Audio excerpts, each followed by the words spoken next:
नमस्कार दोस्तों, मैं आपका लीगल मित्र रविंद्र दीक्षित एडवोकेट अपने YouTube channel advocate talks by Ravindra Dikshit पर फिर एक बार हाजिर हूँ एक नए विषय के साथ।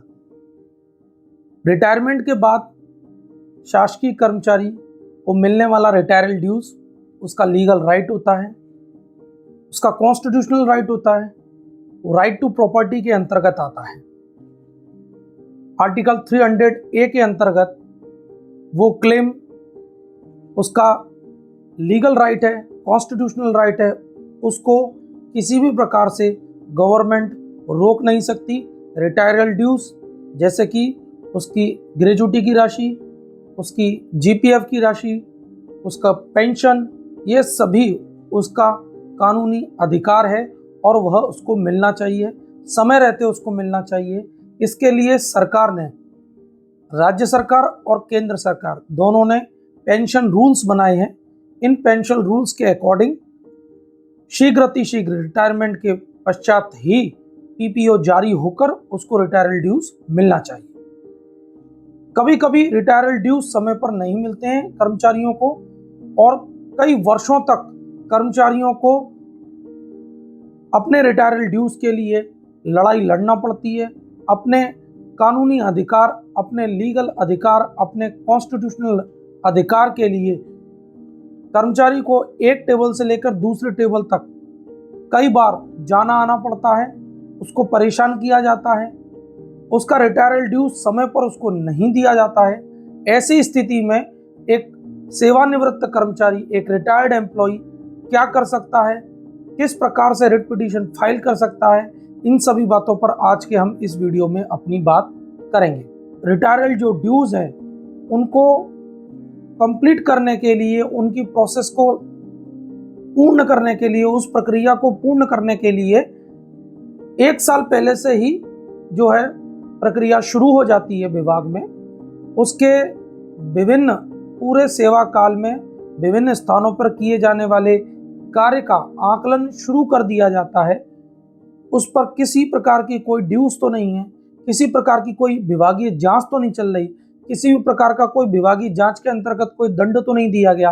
ये सभी प्रक्रिया की छानबीन उसकी सेवानिवृत्ति के 1 वर्ष पूर्व से ही ये प्रक्रिया शुरू हो जाती है और यह प्रक्रिया संपूर्ण प्रक्रिया पूर्ण करने के उपरांत उसके पूरे दस्तावेज को, जो उसका अपॉइंटिंग अथॉरिटी होती है, वह उसको दस्तावेजों को छानबीन करने के उपरांत आवश्यक रूप से 6 माह पूर्व संपूर्ण दस्तावेजों का वेरिफिकेशन के पश्चात ये दस्तावेज भेजने होते हैं ताकि समय सीमा के भीतर उसका पीपीओ जारी किया जा सके।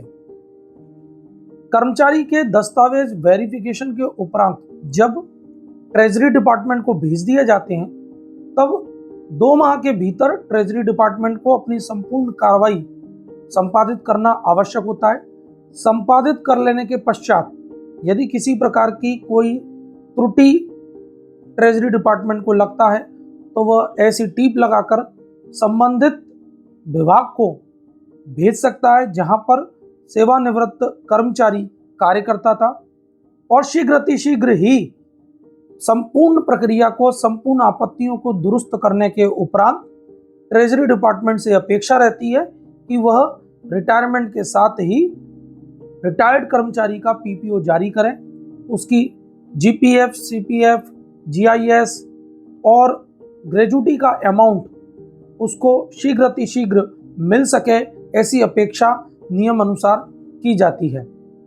लेकिन दोस्तों, बहुत से केस ऐसे हैं न्यायालय के समक्ष लंबित हैं जो सेवानिवृत्त कर्मचारियों को अपने रिटायर्ड ड्यूज के लिए, जिसमें उसकी पेंशन है, जिसमें उसकी ग्रेजुटी की राशि है, जीपीएफ का अमाउंट है, ग्रुप इंश्योरेंस का अमाउंट है, लीव इनकैशमेंट है, इन सभी ड्यूज के लिए उसको काफ़ी विभाग के भीतर जिद्दोजहद करनी पड़ती है, काफ़ी उसको लड़ना पड़ता है और विभाग के कर्मचारी उसको परेशान करते हैं।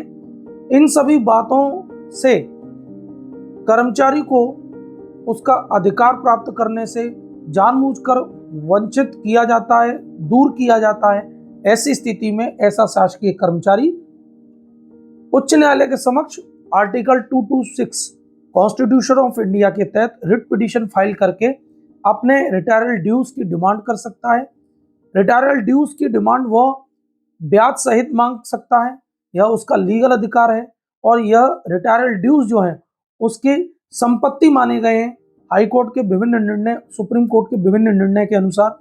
यह उसका राइट टू प्रॉपर्टी है और यदि समय सीमा के भीतर उसका पीपीओ जारी नहीं किया गया है तो इंटरेस्ट के साथ में वह अमाउंट प्राप्त करने का अधिकारी होता है।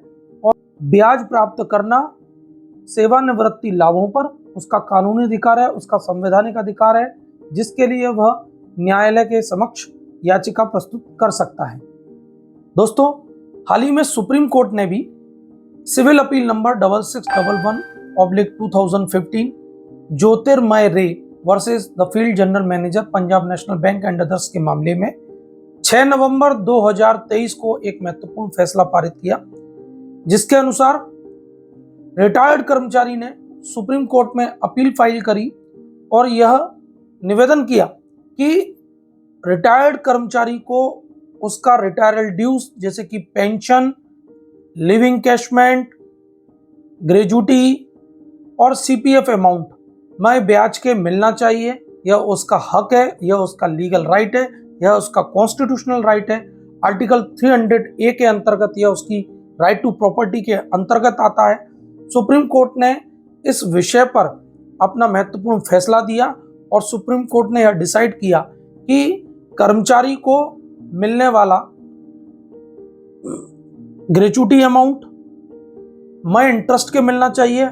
इस केस में भी सुप्रीम कोर्ट ने 8.5% की दर से ग्रेचुटी अमाउंट एम्प्लॉय को दिलाया। पेंशन, लिविंग कैशमेंट और सीपीएफ अमाउंट भी उसका लीगल राइट है और सुप्रीम कोर्ट ने इसी विषय को डिसाइड करते हुए कि रिटायर्ड कर्मचारी को शीघ्र उसका रिटायरल ड्यूज मिलना चाहिए। किसी भी प्रकार से अनुचित तरीके से उसके अधिकारों में किसी भी प्रकार का व्यवधान उत्पन्न नहीं करना चाहिए, ऐसा सुप्रीम कोर्ट ने अपने इस महत्वपूर्ण फैसले में निर्धारण किया है। तो दोस्तों, मैंने आपको रिटायर्ड कर्मचारी के लिए उसका रिटायरल ड्यूज किस प्रकार से प्राप्त किया जा सकता है और उसके संबंध में एक महत्वपूर्ण लीगल प्रीपोजिशन जो कि सुप्रीम कोर्ट ने लेटेस्ट रूलिंग में डिसाइड करी है, यह आपको मैंने अपने इस वीडियो के माध्यम से बताई। तो दोस्तों, मेरा यह वीडियो आपको कैसा लगा, इसे लाइक करें, मेरे चैनल को सब्सक्राइब करें, शेयर करें, ताकि ऐसी ही लीगल इंपॉर्टेंट इंफॉर्मेशन समय समय पर मैं आपके लिए लेकर आता रहूं, लेटेस्ट रूलिंग भी आपको अवगत कराता रहूं। धन्यवाद दोस्तों। जय हिंद, जय भारत, नमस्कार।